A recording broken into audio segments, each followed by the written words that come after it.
اعوذ باللہ السمیع العلیم من الشیطان اللعین الرجیم بسم اللہ الرحمن الرحیم الحمد للہ رب العالمین والصلاة والسلام علی سید الانبیاء والمرسلین سیدنا و نبینا و شفیع المذنبین ابی القاسم محمد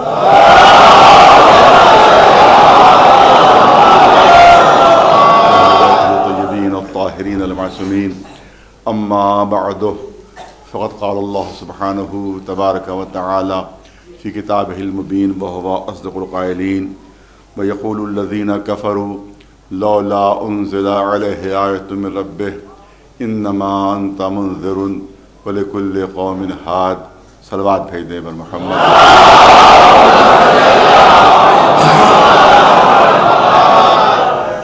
ظاہر ہے کہ محدود وقت کے اندر مجھے مجلس ختم کرنا ہے، بہت زیادہ وقت نہیں میرے پاس، لیکن جو موضوع ہے وہ بہت ہی تفصیلی اور بہت طویل موضوع ہے.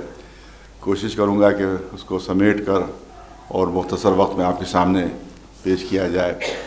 سورہ رعد کی یہ آیہ کریمہ ہے کہ جس میں اعلان ہو رہا ہے کہ کافر کہتے ہیں یقول الذین کفروا لولا انزل علیہ آیۃ من ربہ.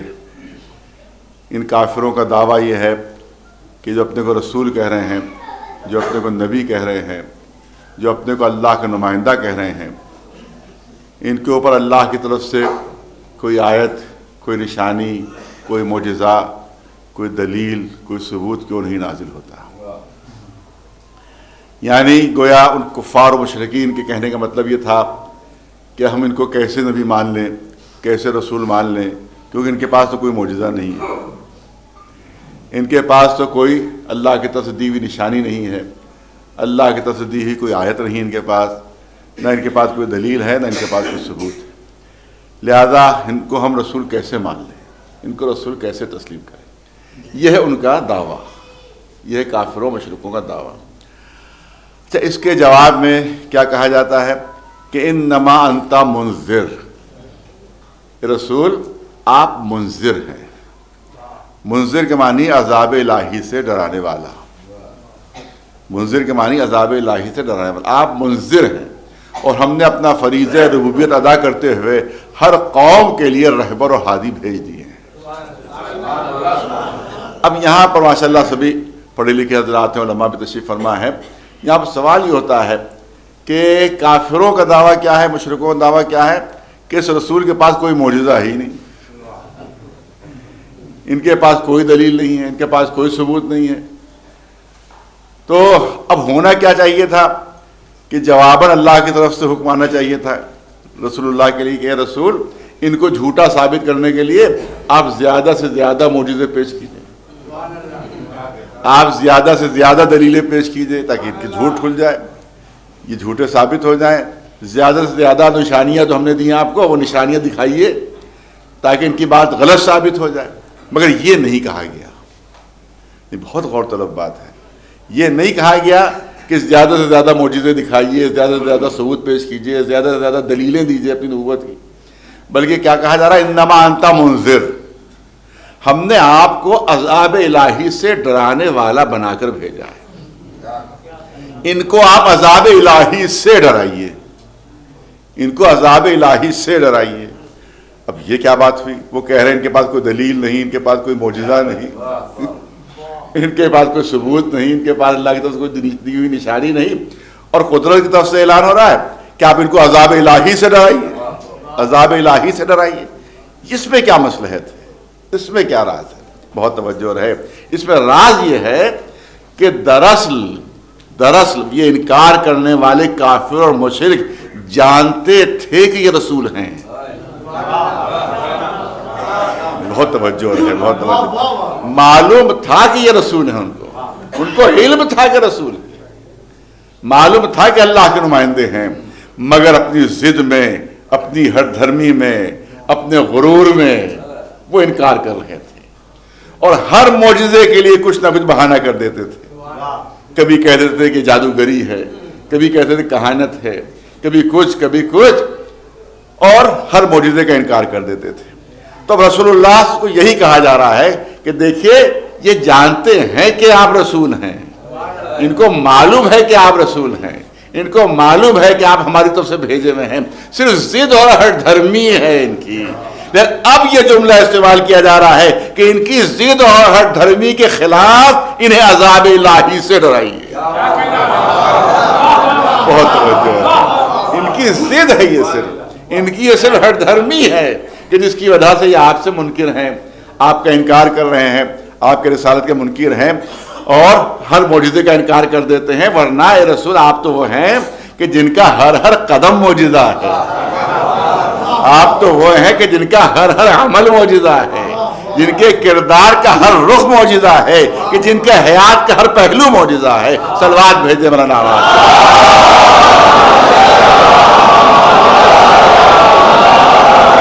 نہیں، میں نے کہا بہت تفصیلی موضوع ہے، لیکن اس کو بہت سمیٹ کر بہت مختصر کر کے پیش کرنا ہے۔ آپ دیکھیں کبھی قرآن مجید میں سورہ بنی اسرائیل میں ہلکی سی ایک تفصیل موجود ہے جس میں سے یہ اندازہ ہوتا ہے کہ صرف ضد اور ہٹ دھرمی تھی۔ کچھ ہلکی سی ان کی جو مطالبات ہیں وہ پیش کیے ہیں جنہیں قرآن مجید میں۔ ان کا پہلا مطالبہ یہ سورہ بنی اسرائیل میں موجود ہے۔ پہلا مطالبہ یہ تھا ان کا کہ وہ ملک ہمیں دکھائی دے جو آپ کے پاس آتا ہے۔ جب ہم کو دکھائی دے گا تب ہم آپ کو رسول مانیں گے، تب ہم آپ کو پیغمبر مانیں گے۔ تو اب سوال یہ ہوتا ہے کہ اگر ملک ان کو دکھائی نہیں دیتا تو اس پہ رسول کی طرف سے کیا کمی ہے؟ ان کی نگاہوں میں وہ بصیرت نہیں جو ملک کو دیکھ سکے۔ تو جب ان میں وہ بصیرت ہی نہیں کہ ملک کو دیکھ سکے، تو یہ ملک کو اگر نہیں دیکھ پا رہے ہیں تو اس پہ رسول کی طرف سے کیا کمی ہے؟ دوسرا مطالبہ تھا کہ وہ ملک ہم پر نازل ہو جو آپ پر نازل ہوتا ہے۔ تو یہ بھی قرآن میں موجود ہے کہ وہ ملک ہم پر نازل ہو جو آپ پر نازل ہوتا ہے، تب ہم آپ کو مان لیں گے آپ رسول ہیں۔ تو سوال یہ ہوتا ہے کہ اگر یہ اس لائق ہوتے کہ ملک ان پر نازل ہو تو یہ تو خود ہی نبی بن جاتے، یہ تو خود ہی رسول بن جاتے، پھر کسی اور رسول کی کیا ضرورت؟ بہت توجہ ہو رہا ہے، ہلکے ہلکے اشارے۔ تو یہ مطالبہ کہ ملک ہم پر نازل ہو، اور پھر توجہ رہے دیکھ اسی سے اندازہ ہوگا، تیسرا مطالبہ اسی سے اندازہ ہوگا کہ ضد اور ہٹ دھرمی ہے خالی۔ تیسرا مطالبہ کیا تھا کہ یہ آسمان آپ کے اشارے پر ٹوٹ کر ہم پر گر پڑے۔ یہ بھی قرآن میں موجود ہے۔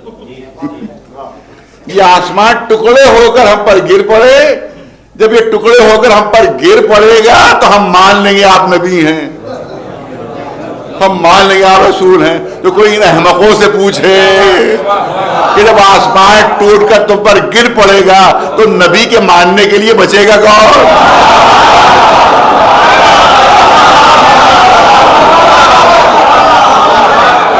وہی ضد، دیکھیے اسی کی مثال ہے، وہی ضد اور ہٹ دھرمی کہ آسمان ٹوٹ کر ہم پر گر پڑے، ہم مان لیں گے آپ نبی ہیں، آپ رسول ہیں۔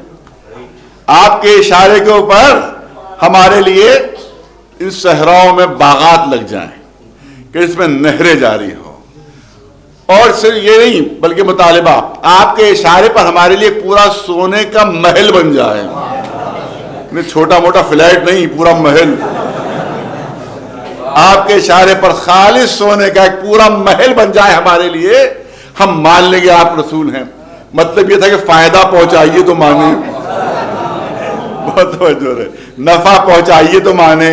تو گویا رسول کو بھی آج کا کوئی سیاسی لیڈر سمجھ لیا تھا کہ عہدہ دیجئے تو پارٹی میں آئے۔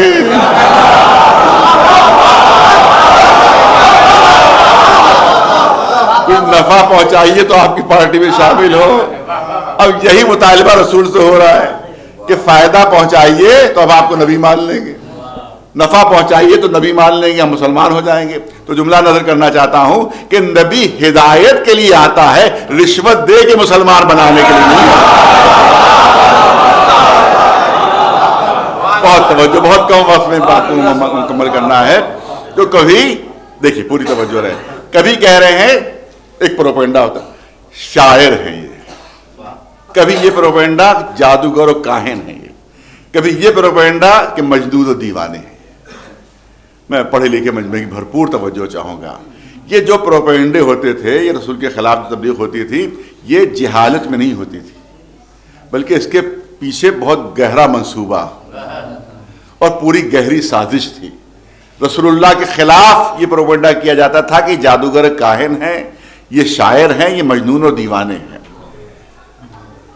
یعنی اس پروپیگنڈے کے ذریعے سے چاہتے تھے کہ رسول کے کردار کو معاذ اللہ مسخ کر دیا جائے، ان کے کردار کو ختم کر دیا جائے، غلط پروپیگنڈے کے ذریعے سے ان کے کردار کشی کر دی جائے، کردار کو ختم کر دیا جائے، جس کو آج کی اصطلاح میں کیریکٹر ایسیسینیشن کہتے ہیں۔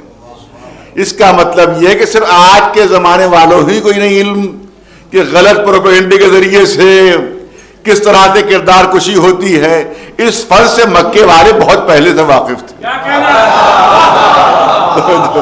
کہ کس طرح سے غلط پروپیگنڈے سے کردار کشی ہو جاتی ہے۔ لہذا کردار کشی کے لیے اب یہ کہا جاتا ہے کہ پوچھتے لوگ کہ شاعر کیوں کہتے تھے، تو اس کے لیے ہمارے علماء تشریف فرمایا جو عربی دا حضرات تو بہتر جانتے ہیں کہ اس زمانے کی شاعری لفظوں کے لحاظ سے تو بہت بھاری بھرکم ہوتی تھی، مگر معنوں کے لحاظ سے بہت پست ہوتی تھی، بہت گری ہوئی شاعری ان کی ہوتی تھی، اور ایسے ایسے اشعار ان کے کہ نہ میں ممبر سے پڑھ سکتا ہوں۔ ایک صلوات بھیجو محمد۔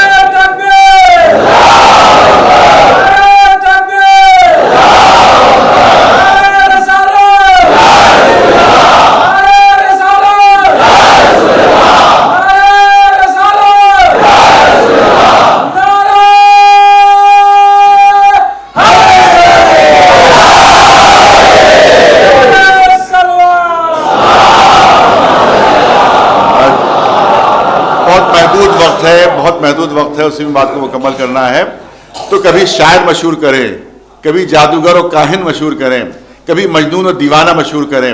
میں نے عرض کیا کہ اس زمانے کی شاعری لفظوں کے لحاظ سے تو بھاری بھرکم ہوتی تھی، مگر معنوں کے لحاظ سے بہت پست ہوتی تھی۔ لہذا اس زمانے کا جو سنجیدہ طبقہ تھا وہ شاعروں کی شاعری کو توجہ نہیں دیتا تھا، لہذا شاعر مشہور کر دو تاکہ اس زمانے کے سماج کا جو سنجیدہ طبقہ ہے وہ رسول سے دور ہو جائے۔ نہیں، بہت اہم پہلو جو پیش کرنا چاہتا ہوں، سنجیدہ طبقہ دور ہو جائے۔ اچھا، جادوگر و کاہن کیوں مشہور کرتے تھے؟ اس لیے مشہور کرتے تھے کہ اس زمانے کی خواتین جادوگروں اور کاہنوں سے خوف زدہ رہتی تھیں، ڈرتی تھیں۔ ارے توجہ، تاکہ جادوگر و کاہن مشہور کرو تاکہ سماج کا آدھا حصہ جو خواتین کی صورت میں ہے وہ ڈر کر قریب نہ آئے، اس طرح سے ہدایت سے محروم ہو جائے۔ اور مجنون و دیوانہ اس لیے مشہور کرتے تھے کیونکہ بچوں کی فطرت یہ ہے کہ دیوانوں سے ڈرتے ہیں، لہذا دیوانہ مشہور کر دو تاکہ بچے قریب نہ آنے پائیں۔ شاعر مشہور کرو تاکہ سماج کا سنجیدہ طبقہ دور ہو جائے۔ جادوگر و کاہن مشہور کرو تاکہ خواتین دور ہو جائیں۔ مجنون و دیوانہ مشہور کرو تاکہ بچے دور ہو جائیں۔ ادھر یہ مکر ہو رہا ہے، ادھر یہ سازش ہو رہی ہے، ادھر اللہ کی طرف سے اعلان ہوتا ہے وَمَكَرُوا وَمَكَرَ اللَّهُ وَاللَّهُ خَيْرُ الْمَاكِرِينَ۔ ارے بھرپور توجہ چاہوں گا، اگر تم مکر کرنے والے، اگر تم سازش کرنے والے، تو تمہاری ہر سازش کا توڑ کرنے والا، توجہ چاہتا ہوں، ہر سازش کا توڑ کرنے والا اللہ پہلے سے موجود۔ قدرت نے ہر سازش کا توڑ رسول کو پہلے سے فراہم کر دیا تھا، ہر پروپیگنڈے کا توڑ اللہ نے پہلے سے فراہم کر دیا تھا۔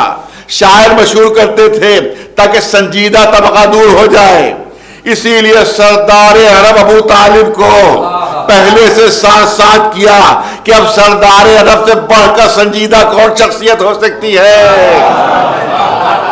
جو پہلے سے رسول کے ساتھ۔ اور جادوگر و کاہن مشہور کرتے تھے تاکہ خواتین قریب نہ آنے پائیں، اس لیے ملک عرب جناب خدیجہ کو پہلے سے ساتھ کر دیا تاکہ سازش کا توڑ پہلے سے موجود رہے. اور مجنون و دیوانہ مشہور کرتے تھے کہ بچے قریب نہ آنے پائیں، اسی لیے کہ 10 برس کے بچے کو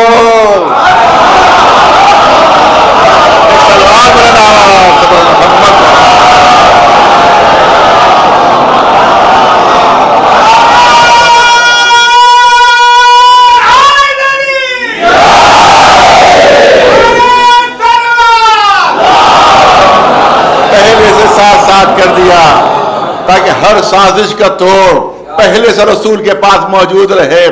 اس کے بعد 2 معجزے ایسے دیے جو قیامت تک باقی رہنے والے. 2 معجزے، تمام تفصیلات کو چھوڑتے ہوئے 2 معجزے ایسے دیے جو قیامت تک باقی رہنے والے. وہ 2 معجزے کون؟ ایک قرآن صامت اور ایک قرآن ناطق. یہ 2 معجزے وہ جو قیامت تک باقی رہنے والے. قرآن معجزہ، اہل بیت معجزہ. ارے توجہ رہے. قرآن کے لیے دعویٰ کہ ان کنتم فی ریب مما نزلنا علی عبدنا فاتوا بسورۃ من مثلہ وادعوا شہداءکم من دون اللہ ان کنتم صادقین. دیکھو اگر تم کو قرآن میں شک ہے تو قرآن کا جواب لے آؤ. قرآن کا جواب لے آؤ. 10 سوروں کا نہیں لا سکتے، پورے قرآن کا جواب نہیں لا سکتے. 10 سوروں کا لے آؤ. 10 سوروں کا نہیں لا سکتے، 1 سورے کا لے آؤ. 1 سورے کا نہیں لا سکتے، فَلْيَأْتُوا بِحَدِيثٍ مِثْلِهِ. مفسر کہتے ہیں اس کا مطلب یہ ہے کہ 1 آیت کا جواب لے آؤ. نہیں موقع نہیں، لیکن میں چاہتا ہوں کہ بعد بچوں جوانوں تو پہنچے. جب درسگاہ کا اعلان ہوا ہی ہے تو اس کے لحاظ سے موضوع ہونا چاہیے. ایک سلوات بھیجے بھلا.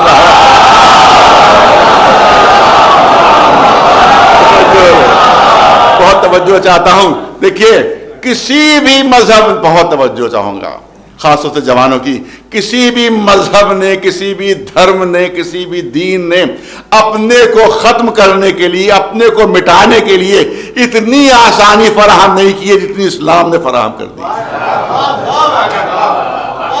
عجیب جملے ہیں، عجیب جملے ہیں. کسی بھی مذہب نے اپنے کو ختم کرنے کے لیے، اپنے کو مٹانے کے لیے اتنی آسانی نہیں دی ہے کہ جتنی اسلام نے دے دی ہے.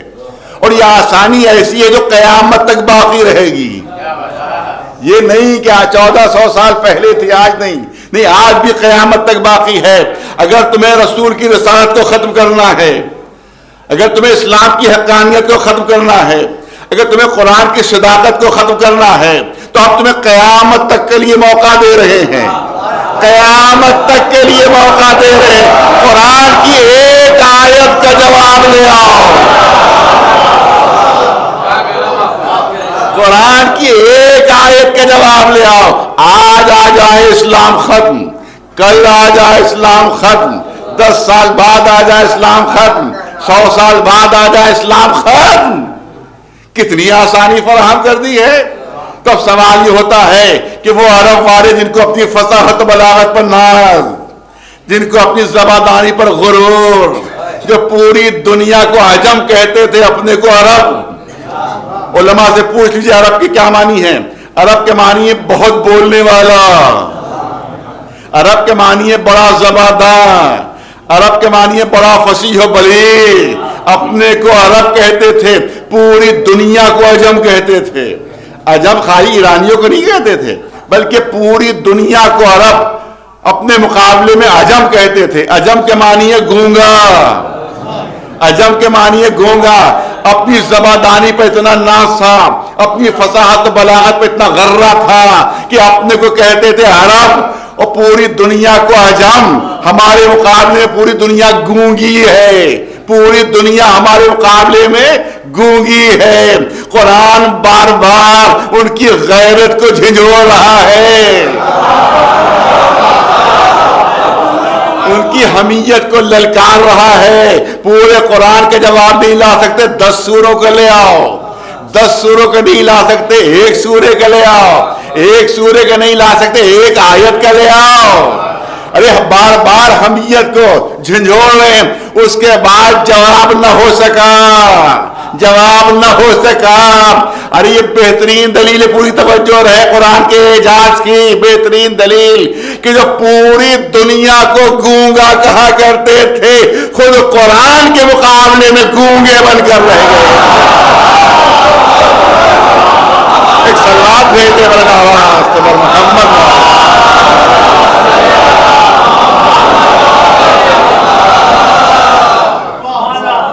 اب دیکھیے کوئی آسان راستہ اگر موجود ہوتا ہے تو کوئی عقل مند جات بوجھ کے کوئی خطرناک راستہ اختیار نہیں کرتا.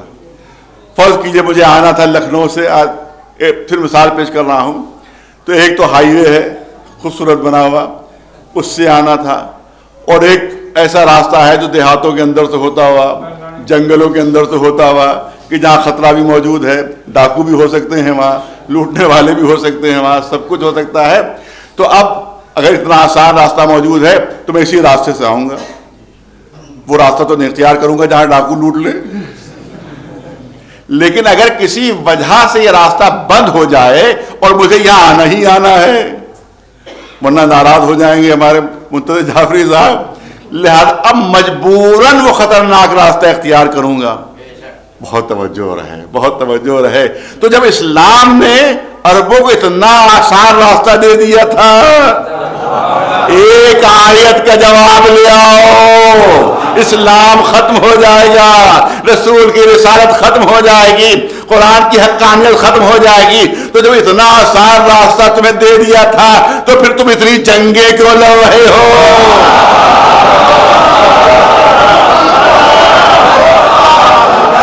یہ جنگ بدر کیوں ہو رہی ہے؟ پھر جنگ احد کیوں ہو رہی ہے؟ پھر جنگ خیبر کیوں ہو رہی ہے؟ پھر جنگ خندق کیوں ہو رہی ہے؟ پھر یہ جنگ حنین کیوں ہو رہی ہے؟ یہ جنگیں کاہے کے لیے ہو رہی تھی؟ اسلام کو ختم کرنے کے لیے ہو رہی تھی یا کسی اور مقصد سے؟ اسلام کو ختم کرنا مقصد تھا تو کسی جنگ کی ضرورت ہی نہیں تھی، بلکہ دوسرے لفظوں میں یوں کہوں کہ اپنے پہلوانوں کو علی کے ہاتھوں سے کیوں کٹوا رہے ہو؟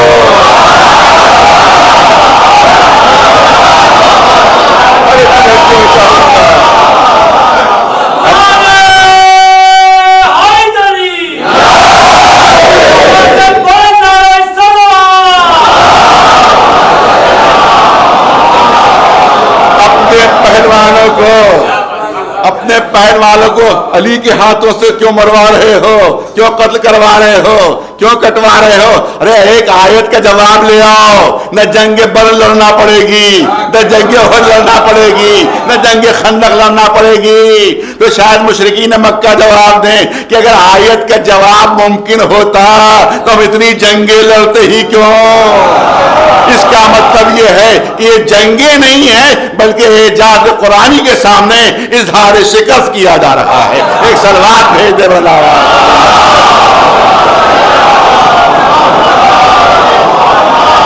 نہیں، نوجوان توجہ دیں، نوجوان توجہ دیں. آج بھی موقع ہے دشمنان اسلام کو، آج بھی موقع ہے. قرآن کی ایک آیت کے جواب میں ایک آیت لے آئیں، اسلام ختم ہو جائے گا. آج بھی موقع موجود ہے. پھر یہ ایٹم بم کی دھمکی کیوں ہے؟ ارے بہت توجہ. پھر یہ ہائیڈروجن بم کی دھمکی کیوں ہے؟ پھر یہ امریکی بحری بیڑے کی دھمکی کیوں ہے؟ پھر یہ بمباریوں کی دھمکیاں کیوں ہیں؟ یہ دھمکیاں خود بتا رہی ہیں، ارے توجہ رہے، یہ دھمکیاں خود بتا رہی ہیں کہ اگر ہمارے لیے جواب ممکن ہوتا تو ہم یہ دھمکیاں دیتے ہی کیوں؟ اس کا مطلب یہ ہے کہ آج بھی باطل قرآن کے سامنے اعلان شکست کر رہا ہے. ایک سلوات بھیج دے بلند آواز.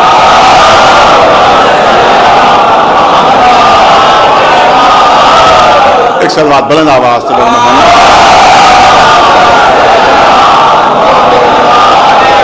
اچھا، یہ نہ سمجھیے کہ کوشش نہیں کی تھی ان لوگوں نے، نہیں، زبردست بھرپور کوشش کی تھی کہ قرآن کا جواب لے.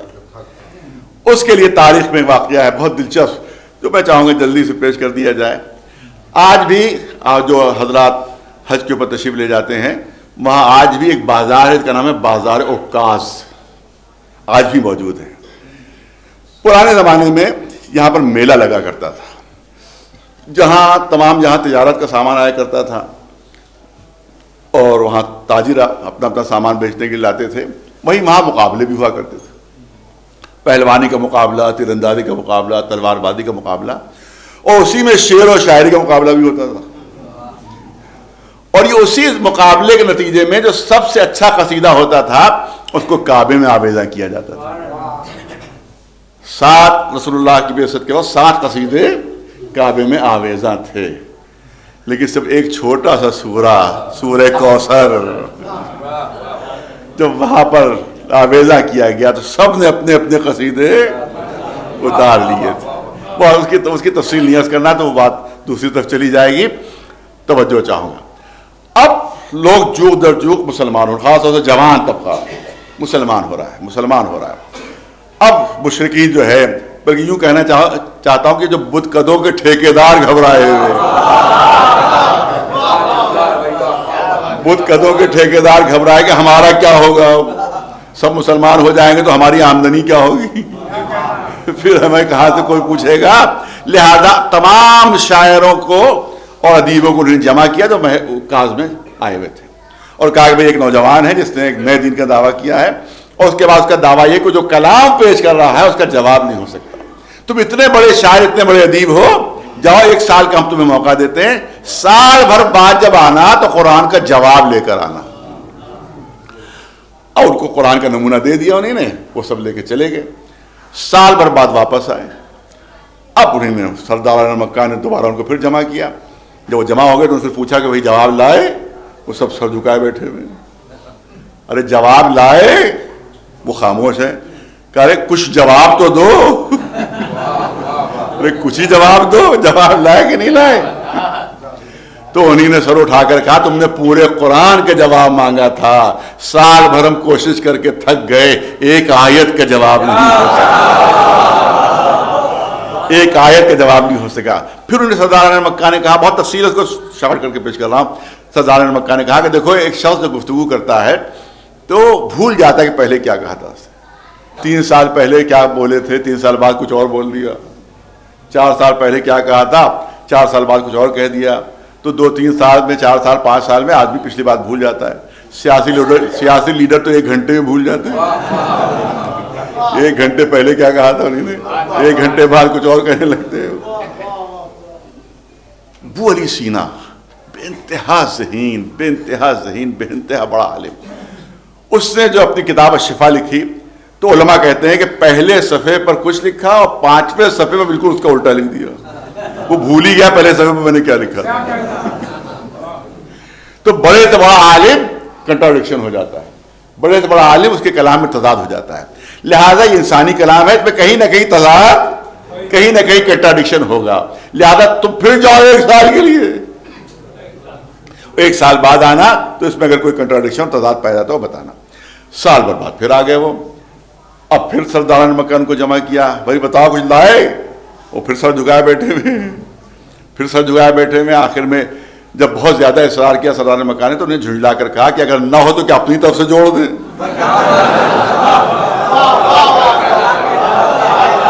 ہم تو کوشش کر کے تھک گئے، قرآن میں کوئی کنٹراڈکشن، کوئی تضاد موجود نہیں. اب تفصیل چھوڑتے وقت کر رہا ہوں کہ آخر میں سردار مکہ نے تلواریں نکالی، ان بیچارے شاعروں ادیبوں کے گردن پر رکھ کر کہا دیکھو اب ہمیں نہیں معلوم کہ تمہیں کیا لانا ہے، لیکن اگلے سال آنا تو کچھ لے کر آنا، ورنہ ہماری تلواریں ہوں گی اور تمہاری گردنیں ہوں گی. اور بیچارے شاعر ادیب کیا کریں، خاموش بیٹھے. کہتے ہیں اچھا کوشش کریں گے، ہم دیکھیے کوشش کریں گے. پورا سال گزرا، پھر عکاس کا وہ میلہ ہوا، وہ سارے شاعر و ادیب جمع ہوئے، بہت توجہ ہے. اب سب کے چہرے پر خوشی ہے، سب کے چہرے پر خوشی ہے. سردار مکہ نے بڑے خوش نظر آ رہے ہو، کیا بات ہے؟ کل لے آئے. بہت توجہ، خاص طور سے بچوں جوان سنے. کل لے آئے، کہ کیا لائے؟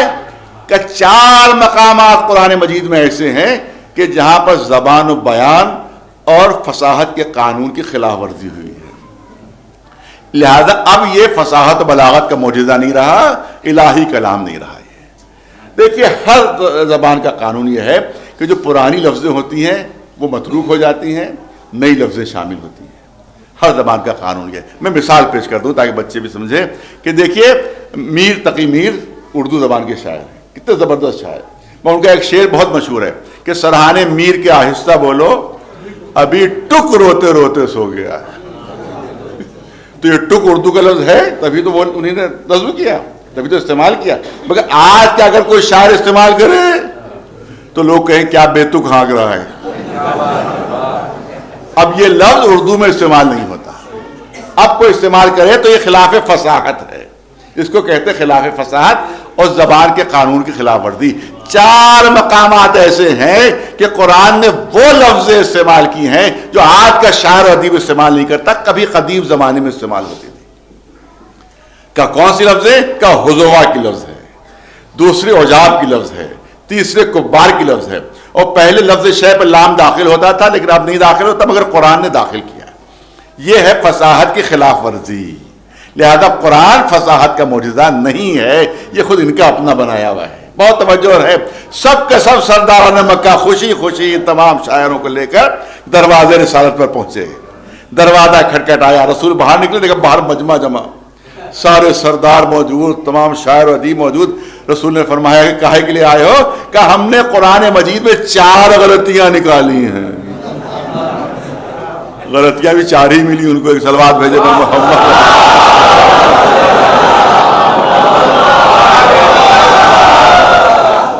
ہم نے قرآن مجید میں 4 غلطیاں نکالی ہیں. لہذا اب یہ آپ ہی کا کلام ہے, اللہ کا کلام نہیں. رسول نے نہیں, بہت توجہ ہے, بہت توجہ ہے, رسول نے نہیں پوچھا کہ کیا غلطیاں لائے ہو, کیا غلطیاں بعد میں بتانا, غلطیاں بعد میں بتانا.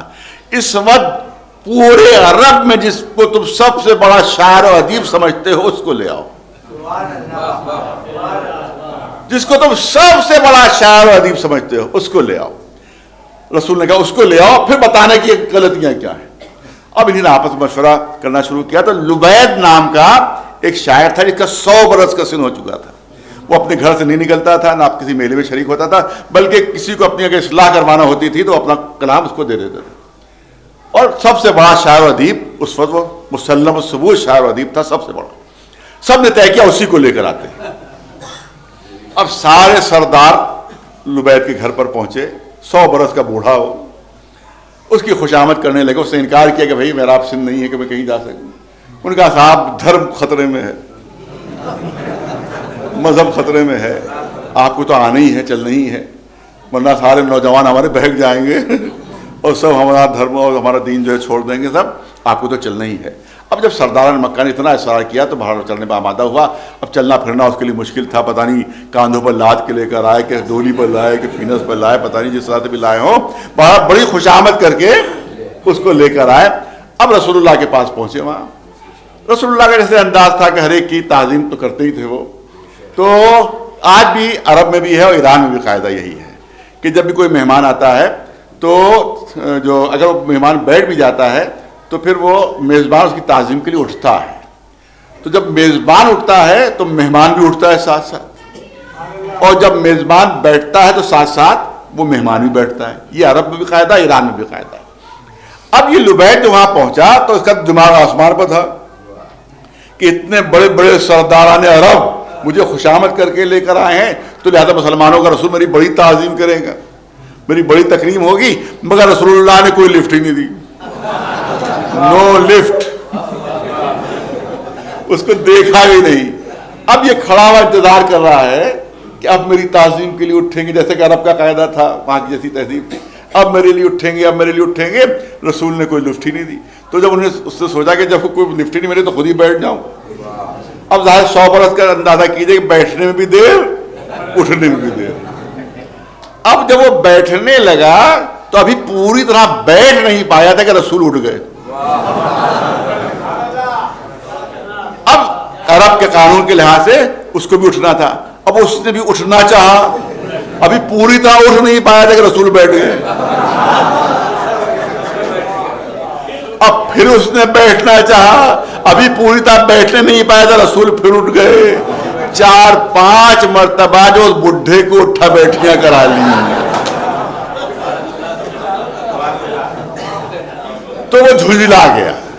بہت توجہ رہے, بہت توجہ. وہ جھنجلا گیا اور جھنجلا کر اس نے کچھ جملے بولے. جھنجلا کر کچھ اعتراض کیا لائے تھے؟ حضوا کا لفظ استعمال نہیں ہوتا.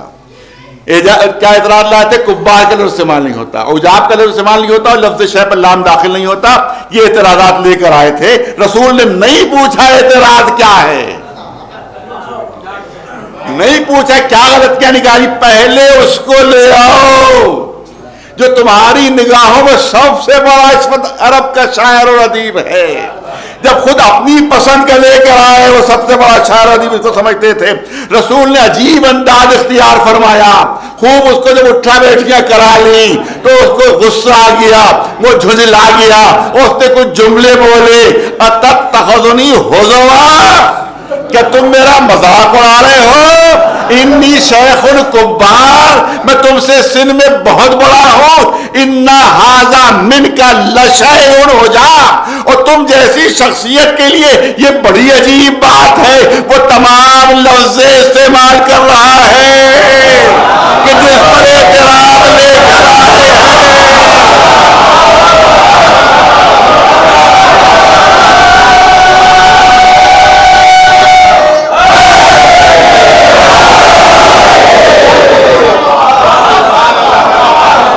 وہ ساری لفظ استعمال کی کہ جس پر اعتراض لے کر آئے تھے, گویا بغیر پوچھے اعتراض کا جواب دے دیا کہ تمہارا اعتراض یہ کہ اب یہ لفظ کوئی شاعر و ادیب استعمال نہیں کرتا, قرآن نے استعمال کر دی, تو خود تمہارا لایا ہوا عرب کا سب سے بڑا شاعر ان لفظوں کو کیوں استعمال کر رہا ہے؟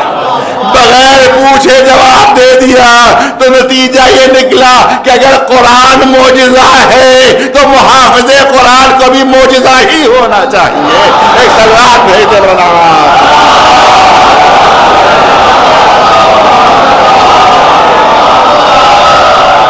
بس میں نے کہا کہ بڑا مشکل میری منزل ہے تو کم وقت میں بات کیسے, لیکن ایک بہت اہم پہلو جو کرنا چاہتا ہوں جب اعجاز قرآن کا تذکرہ ہے تو ایک پہلو بہت ضروری ہے. وہ پہلو یہ ہے کہ تمام فرقوں کے علماء نے بات تحریر فرمائی ہے کہ جس نبی کو بھی اللہ نے جو معجزہ دیا ہے, جب تک اس نبی کی ظاہری حیات باقی رہتی ہے وہ معجزہ باقی رہتا ہے, اور جب اس نبی کی ظاہری حیات ختم ہو جاتی ہے تو چاہے وہ شے موجود بھی ہو پھر بھی وہ معجزہ نہیں رہتی, پھر بھی معجزہ نہیں رہتی. جناب موسیٰ کا جو عصا تھا وہ اس کا معجزہ یہ تھا کہ جب زمین پر ڈالتے تھے تو وہ اژدہا بن جاتا تھا, اور جب آرام کرنے کے لیے لیٹتے تھے تو سایہ درخت بن جاتا تھا. لیکن بنی اسرائیل میں معجزہ یہ عصا برسوں رہا, بنی اسرائیل کے پاس برسوں ہی عصا رہا, مگر نہ اژدہا بنا نہ سایہ دار درخت بنا. بھئی عصا تو وہی ہے, عصا تو وہی ہے, اب کیوں نہیں یہ اژدہا بن رہا ہے؟ تو ہر ایک ہی کہے گا وہ دست موسیٰ نہیں رہا جسے بطور اعجاز دیا گیا تھا, لہذا اب یہ لکڑی ہے معجزہ نہیں ہے. جناب سلیمان پیغمبر کو جو معجزہ تھا ان کا تخت تھا جو ہوا میں اڑتا تھا, 300 برس تک موجود رہا, مگر ان کے بعد پھر ہوا میں نہیں اڑا, جبکہ تخت وہی ہے. تو بتایا گیا کہ کیونکہ نبی نہیں رہا اس لیے وہ اب معجزہ نہیں رہا. تو کسی معجزے کے لیے ہر عالم نے, ہر فرقے کے عالم نے یہ بات تحریر کی ہے کہ کوئی معجزہ اس وقت تک معجزہ رہتا ہے جب تک وہ نبی موجود ہو, اور نبی دنیا سے رخصت ہو گیا تو وہ شاید اگر ہو بھی تو معجزہ نہیں رہتی. اب میں عوام سے سوال نہیں ہے, مسلمان علماء سے سوال ہے میرا, مسلمان علماء سے سوال ہے میرا کہ یہ بتائے قرآن مجید آج معجزہ ہے یا نہیں ہے.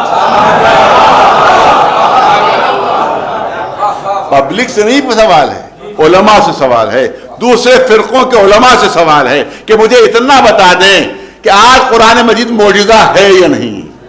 اگر کوئی مسلمان کہہ دے کہ آج معجزہ نہیں تو فوراً فتویٰ ہو جائے گا اسلام سے خارج ہو گیا.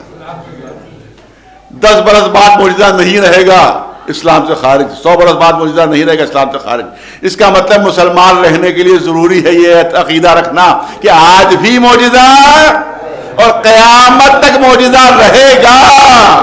تو میں کہتا پھر وہ نبی کہاں ہے؟ ارے توجہ رہے,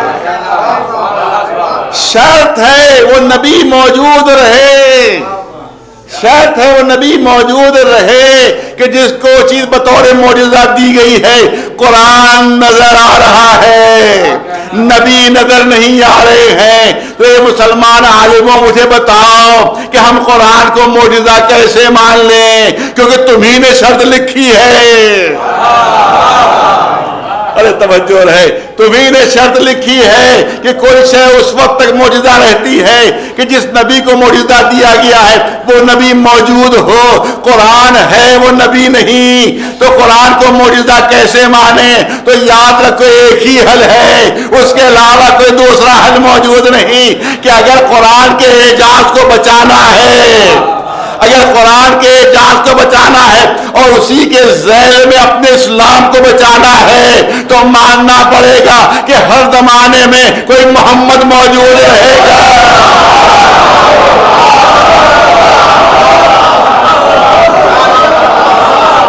ایک سلوات بلند آواز سے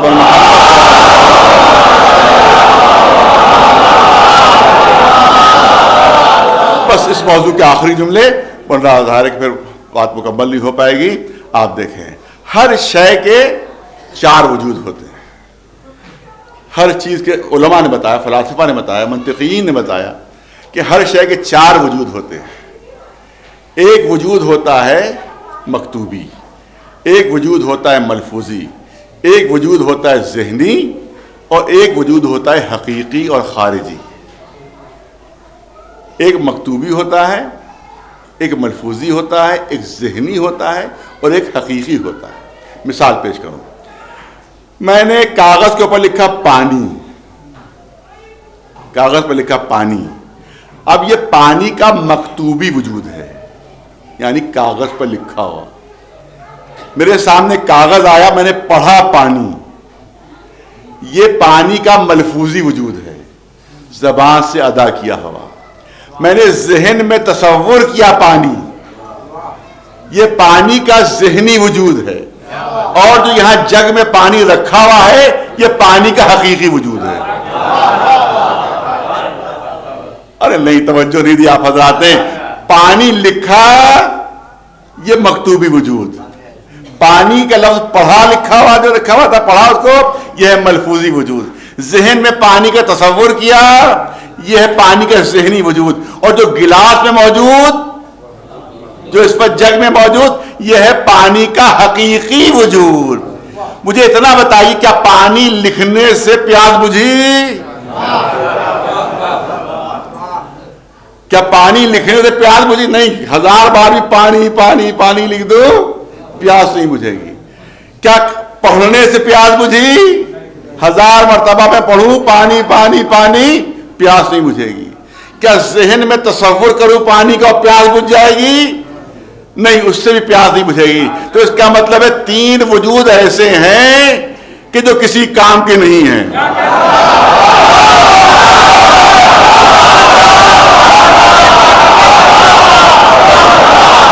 لکھنے سے پیاس بجھی، نہ پڑھنے سے پیاس بجھی، نہ تصور کرنے سے پیاس بجھی.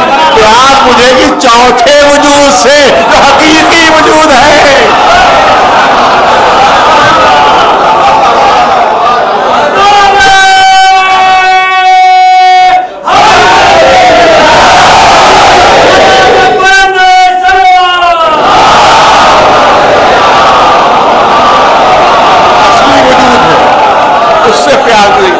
ہر شے کے 4 وجود، بہت توجہ بتا، اس سے آخری جز ہے.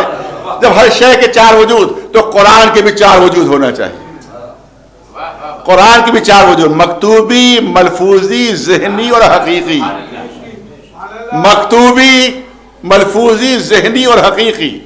مکتوبی لکھا ہوا، پھر بچوں کے لیے مکتوبی لکھا ہوا، ملفوظی پڑھا ہوا، ذہنی ذہن میں جو موجود ہو، حقیقی جو سامنے ہو وہ حقیقی ہے. تو یہ قرآن جو ہمارے گھروں میں ہے، جو مسجدوں میں ہے، جو امام باڑوں میں ہے، یہ ہے قرآن کا مکتوبی وجود.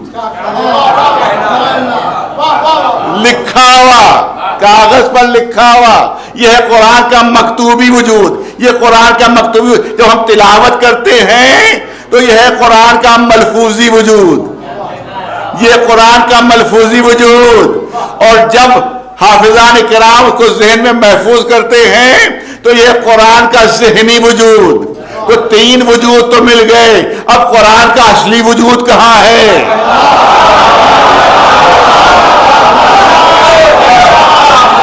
قرآن کا حقیقی وجود کہاں ہے؟ قرآن نے اعلان کیا نزل بہ الروح الامین علی قلبک, اے رسول ہم نے آپ کے قلب پر قرآن نازل کیا. اس کا مطلب خود رسول قرآن کا حقیقی وجود. خود رسول قرآن کا حقیقی وجود ہے. خود رسول قرآن کا حقیقی وجود ہے. یہ جو قرآن ہمارے سامنے ہے یہ قرآن کا مکتوبی وجود ہے.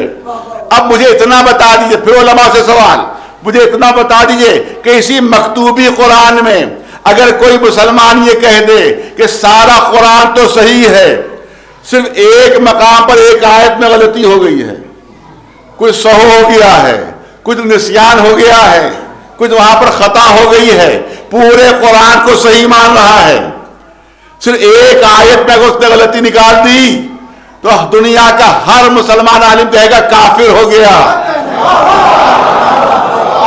اسلام سے خارج ہو گیا. پورے قرآن کو صحیح مان رہا ہے, صرف ایک آیت میں غلطی نکال دی کہ اس میں غلطی ہے, کچھ خطا ہے, کچھ نسیان ہے, تو ہر عالم کہے گا اسلام سے خارج ہو گیا.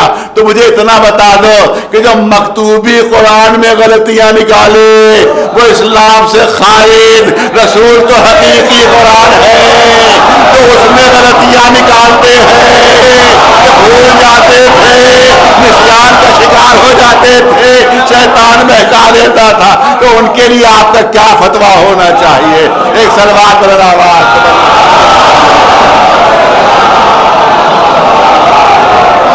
جلدی سے عرض کر دوں, جلدی سے بات کو مکمل کر دوں.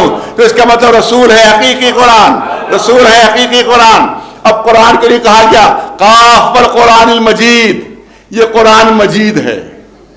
لقد آتیناک السبع من المثانی والقرآن العظیم, یہ قرآن عظیم ہے. انہ لقرآن کریم, یہ قرآن کریم ہے.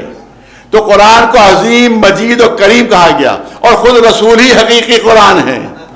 تو اس کا مطلب رسول ہی مجید ہے, رسول ہی کریم ہے, رسول ہی عظیم ہے. ارے توجہ رہے, توجہ رہے. یہی لفظ عرش کے لیے بھی استعمال ہوئی ہے, ذو العرش المجید, یہ عرش جو ہے مجید ہے. رب العرش الکریم, یہ عرش جو ہے وہ کریم ہے. رب العرش العظیم, یہ عرش جو ہے وہ عظیم ہے.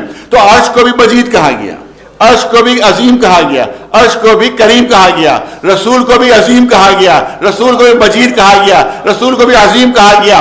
کوئی اب عرش اور رسول برابر ہو گئے؟ ارے نہیں, توجہ. اب گویا عرش اور رسول برابر ہو گئے؟ نہیں, برابر نہیں ہوئے. کیوں برابر نہیں ہوئے؟ کیونکہ یہی عرش جو ہے رسول کی جوتیوں کے نیچے, یہی عرش رسول کی نالین کے نیچے, یہی عرش رسول کی جوتیوں کے نیچے. کسی نے سے پوچھا گیا کہ عرش عظیم و کریم و مجید کیوں ہے؟ تو انہوں نے کہا کہ کیونکہ عرش کے نیچے ساری عزتیں ہیں, ساری شرافتیں ہیں, ساری کرامتیں ہیں, اس لیے عرش جو ہے کریم ہے, عظیم ہے, مجید ہے. ساری عزتیں عرش کے نیچے ہیں, عرش اس کے اوپر ہے. ساری شرافتیں عرش کے نیچے ہیں, عرش اس کے اوپر ہے. ساری کرامتیں عرش کے نیچے ہیں, عرش اس کے اوپر ہے. لہذا عظیم و کریم و مجید ہے, اور اسی عرش کے اوپر رسول کے نالین. اس کا مطلب ہے اب جس کو بھی جو عزت ملے گی وہ رسول کی جوتیوں کے تو ہے.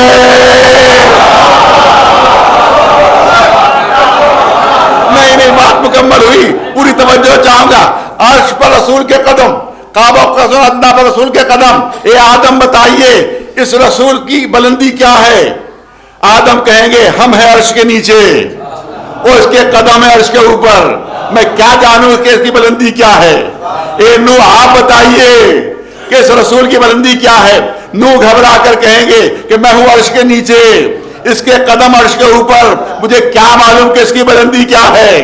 اے ابراہیم آپ آئیے, وہ کہیں گے پہلے آسمان سے آگے نہیں بڑھا, مجھے کیا معلوم جو کعبہ قوسین پہ جا رہا ہے, اس کی بلندیاں کیا ہیں؟ اے موسیٰ آپ بتائیے، اے عیسیٰ آپ بتائیے۔ ارے سب پیچھے ہٹ رہے ہیں، کیوں؟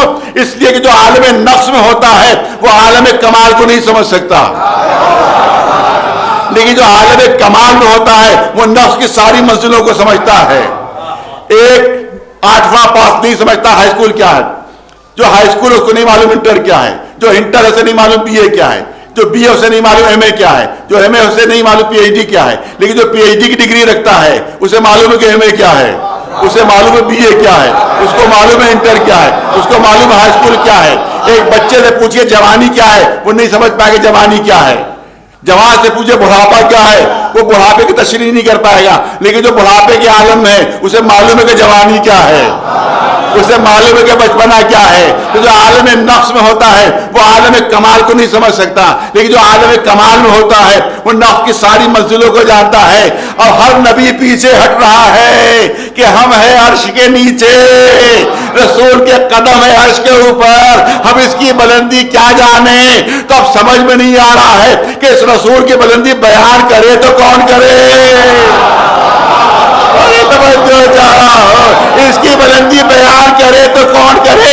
کوئی نبی نہیں بتا سکتا، وہی بتا سکتا ہے کہ جس کے قدم اس کے دوست کے اوپر آ رہے ہیں۔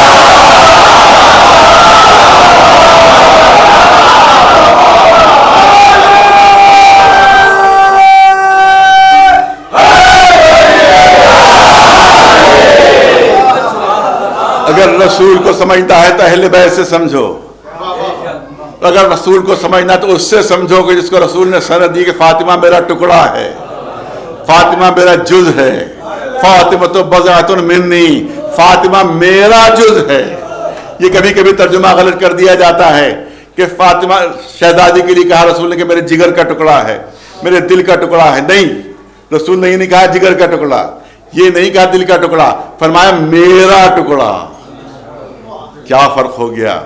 اگر جگر کا ٹکڑا کہا ہوتا تو بات جسم تک محدود رہتی، اگر دل کا ٹکڑا کہا ہوتا تو بات جسم تک محدود رہتی، اور انسان جسم و روح کا مجموعہ ہے، لہذا کہا میرا ٹکڑا ہے جس میں جسم بھی شامل ہے اور روح بھی شامل ہے۔ اس کا مطلب جو رسول کے جسمانی خصوصیات ہیں وہ بھی فاطمہ زہرا میں موجود ہیں، اور جو روحانی کمالات ہیں وہ بھی موجود ہیں۔ اب صحیح بخاری میں 2 صفتیں لکھی ہوئی، بہت توجہ، صحیح بخاری میں 2 صفتیں لکھی ہوئی ہیں رسول کے جسم کی، کہ اصحاب کرام بھی بیٹھے ہوئے ہیں اور رسول اللہ بھی تشریف فرما ہے۔ مکھیاں آ رہی ہیں، اصحاب پر بیٹھ رہی ہیں، مگر رسول کے جسم پر نہیں بیٹھ رہی۔ صحیح بخاری کی حدیث، اصحاب کے جسم پر بیٹھ رہی ہیں، رسول کے جسم پر نہیں بیٹھ رہی ہیں۔ مچھر آ رہے ہیں، اصحاب کو کاٹ رہے ہیں، مگر رسول کے قریب بھی نہیں جا رہے ہیں۔ جتنے بھی حشرات ہیں تب ان کے جسم پر آ رہے ہیں، مگر رسول کے جسم پر نہیں آ رہے ہیں۔ اصحاب نے حیرت سے کہا اللہ کے رسول، ارے ہمارے اوپر تو مکھیاں بھنبھنا رہی ہیں، ہمارے اوپر تو مچھر بھی آ رہے ہیں، وہ بھی کاٹ رہے ہیں، حشرے بھی آ رہے ہیں، لیکن آپ کے جسم نہ آج تک کسی مکھی کو بیٹھے دیکھا، نہ کبھی کسی مچھر کو بیٹھے دیکھا، نہ کسی حشرے کو۔ رسول نے، صحیح بخاری کی حدیث، رسول نے فرمایا کہ ان کو اللہ نے میری معرفت دے دی ہے۔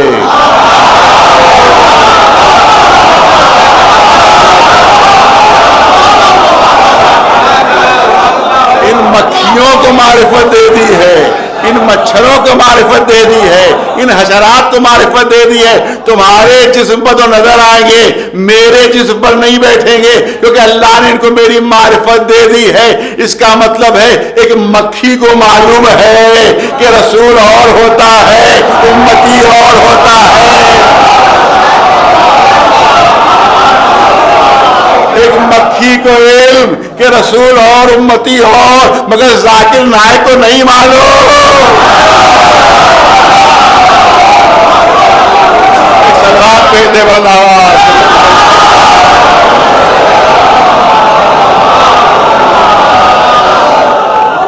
دوسری صفت یہ کہ جسم کا، یہ بھی صحیح بخاری میں، جسم میں سایہ نہیں۔ کسی بہت بزرگ صحابی سے پوچھا کہ رسول کے جسم میں سایہ کیوں نہیں تھا؟ کا مصلحت الہیہ یہ ہے کہ کسی کے پیر رسول کی پرچھائی پر نہ پڑے، کسی کے قدم رسول کی پرچھائی پر نہ پڑے۔ تو رسول کون تھے؟ وہ اصحاب رسول تھے، یعنی اللہ کو یہ گوارا نہیں کہ کسی صحابی کے قدم رسول کی پرچھائی پر آئے۔ مگر یہی رسول ہیں جن کی دوش کے اوپر علی کے قدم آ رہے ہیں، تو ہم کیسے برابر مان لیں؟ ایک سلوات بھیج دے بلند آواز سے۔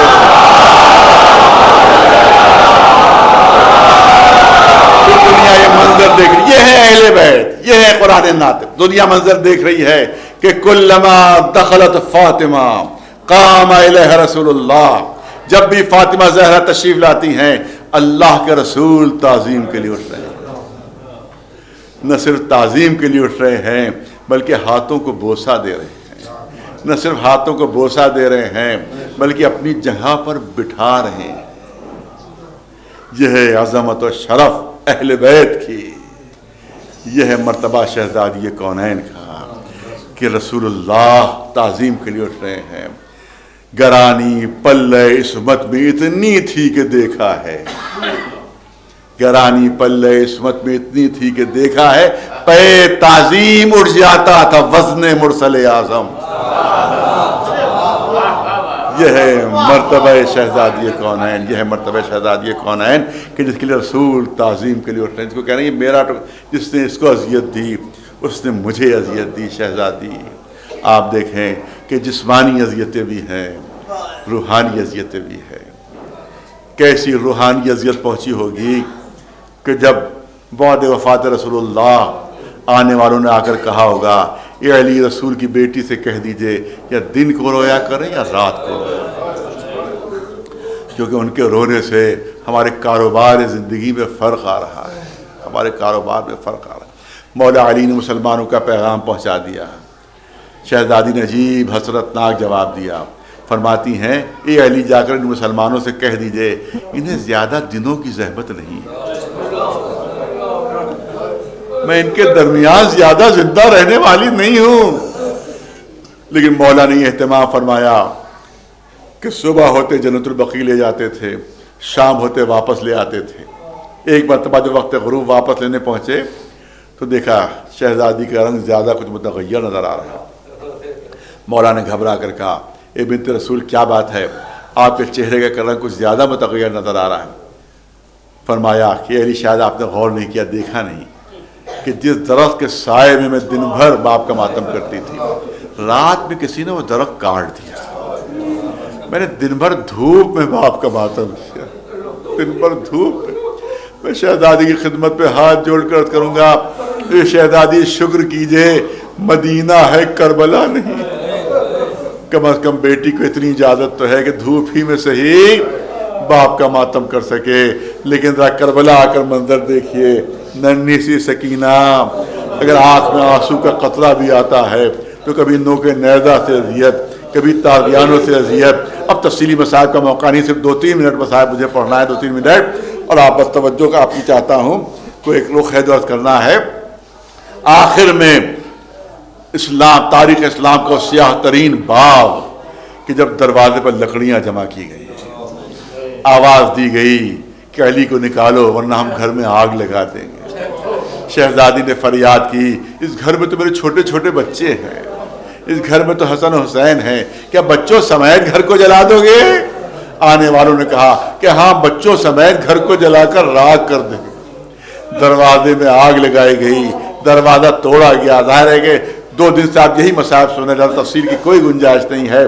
دروازہ توڑا گیا، شہزادی دیوار و در کے درمیان آئیں، پسلیاں ٹوٹیں، جناب محسن کی شہادت ہوئی، شہزادی زمین پر گر پڑی۔